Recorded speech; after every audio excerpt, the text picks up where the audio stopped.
السلام علیکم دوستوں، کیسے ہیں آپ سب لوگ؟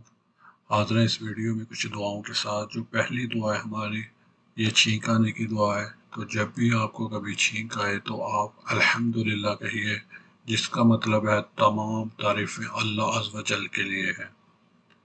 تو جب بھی کوئی شخص آپ کے سامنے کھڑا ہے تو وہ آپ کو الحمدللہ کہتے ہوئے سن رہا ہے تو اس کو کہنا چاہیے یا حکم اللہ، جس کا مطلب ہے اللہ عز و جل تجھ پر رحم کرے۔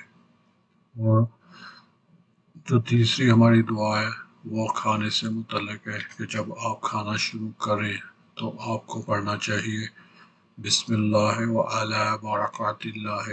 اس کا مطلب ہے میں نے اللہ کے نام کے ساتھ اور اللہ کی برکت پر کھانا شروع کیا۔ تو اس سے اللہ عز و جل آپ سے خوش ہوگا کہ آپ نے اللہ کا شکر ادا کیا ہے۔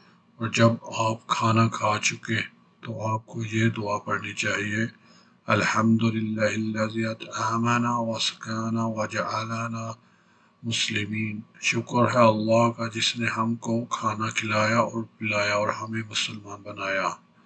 بہت ہی خوبصورت دعائیں ہیں۔ السلام علیکم۔